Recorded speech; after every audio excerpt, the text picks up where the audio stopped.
Billy. It's boiled. Stoke this fire up. I came in pretty late last night. I didn't leave late, but I was just enjoying my trip out here. Stopped in a few towns on the way. Got a pie from a bakery in Northam. Just meandered my way out. Took my time, which was nice, but it meant I got out here a little bit late. Oh man, it's chilly. It's blowing its ass off out here. It's about 40k wind at the moment, straight off this salt lake. So it's not actually ideal for trying to use a fire, that's for sure. Trying to get it going was an absolute mission. I'm actually debating whether I'll cook on it. I might just use a bit of my little jet boil in a pan at the back of the car. I don't know, I'll see.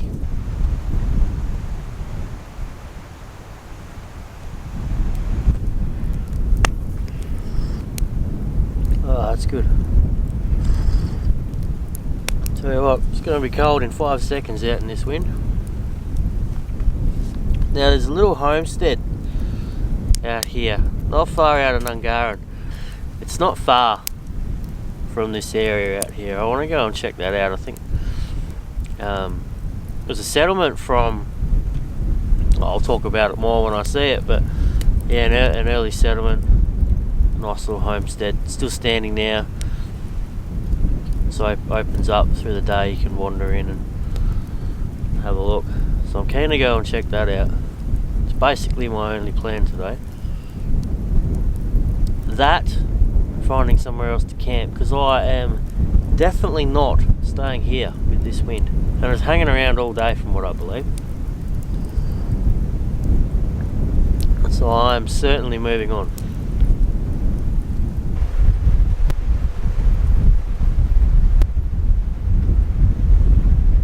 This is the lovely world of filming. This is reality. I've had this morning just completely turned to crap. I can't film in this. It is about a 50-60k wind now. It's picked up. It's coming in from the northwest. It was a northeasterly, it wasn't as bad.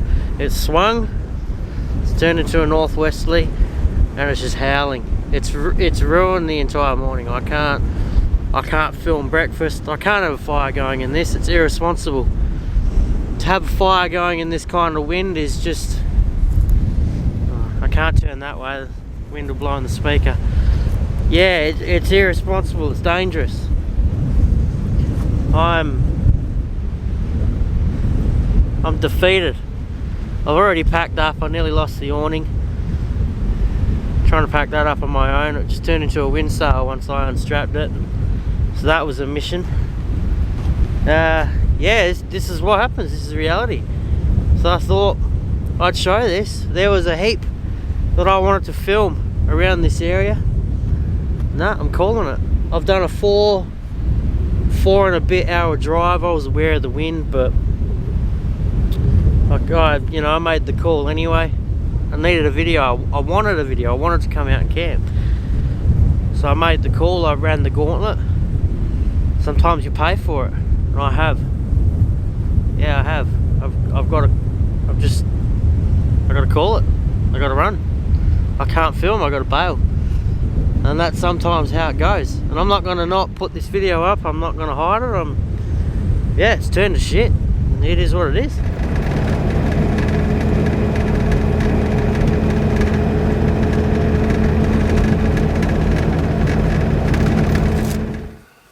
Oy. Well, I didn't eat back at camp. I couldn't even cook at the back of the car. The wind was just howling through. I've driven in here to Muckabuddin. It's about a 20-minute drive, maybe a little less.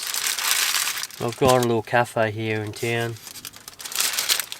Picked up a bacon and egg burger. Not mad about that. Looks really good. Oh wow. That's tasty. Oh, I'll knock this back. I'll head off and see some history, I think. Oh man.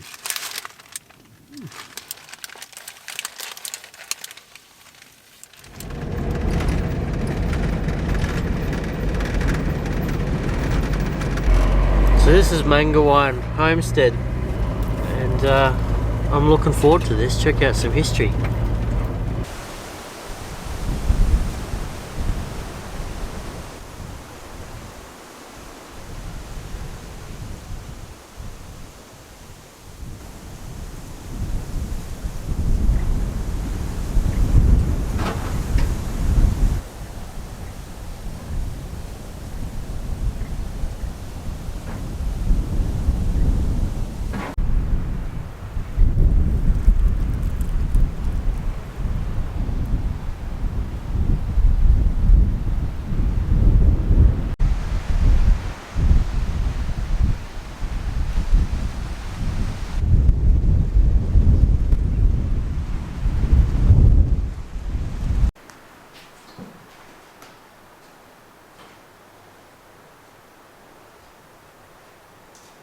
So 3 buildings here. This one was built in 1860-ish. Had 12 people living in here, in this little room. 12 people. A cellar underneath, I'll show you that in a second. Charles and Jane Adams. It was the Adams family that lived here. And all their kids. And it was farmland, all farmland. And it was Charles' job when the blokes were coming back from the war, First World War, it was his job to lot some of this land behind and give it to some of the vets that had come back from the war. And obviously then he had to help them make something of it as well, because if they didn't do anything with their land, they'd get taken off them. So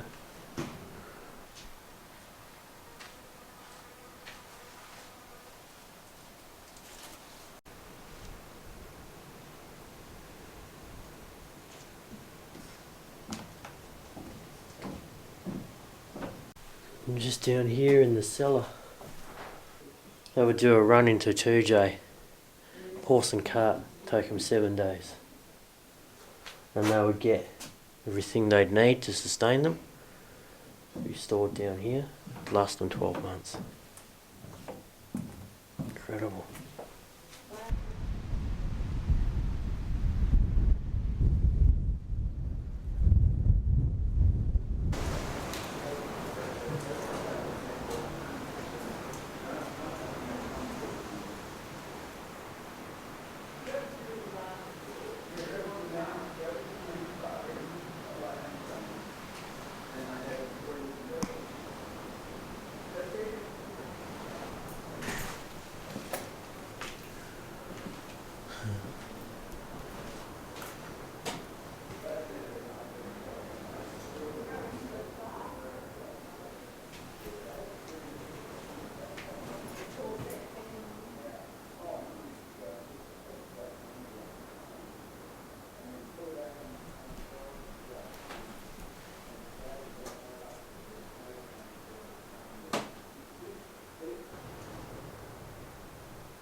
Well, they had to take a bath with them when they went to Cujo and places like this. They had nothing. They had to bath alongside the wells. These are there. Well,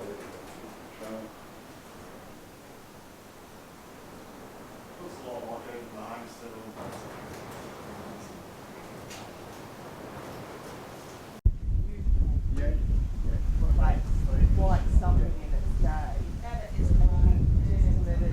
Fall down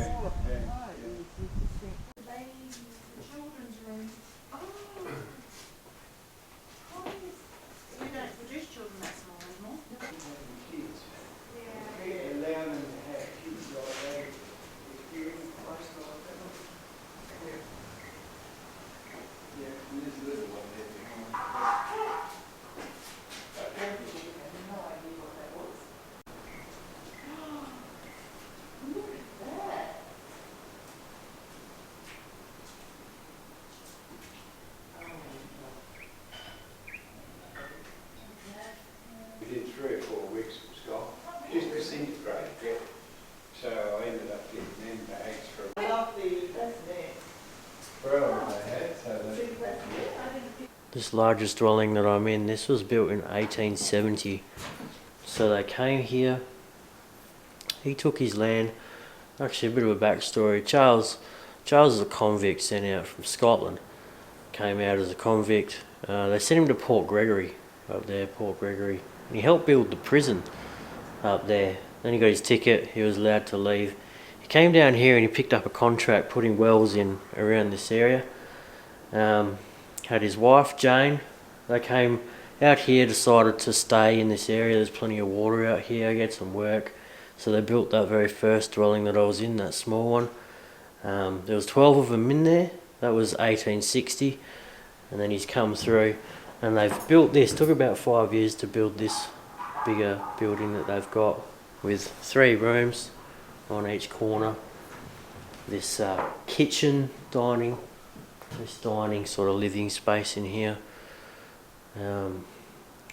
And yeah, had another few kids and there was 14 of them here.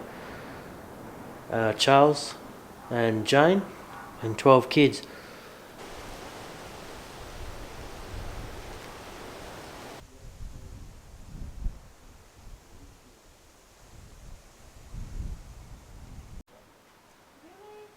Oh, because they can camp here. You might get 4 or 5 loads of people.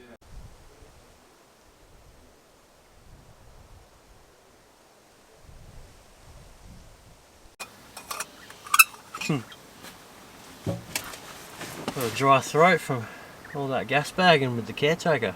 Bob's his name. He's nearly 80. He's been out here 14 years and he works for the Shire of Nungaran. I had a great yarn with him. Nice guy. Plenty of stories, plenty of local info. Alright, well, I think that's it for this area now. I'm gonna go and figure out where I'm camping tonight and move on. Yeah, see where I end up. I've no idea.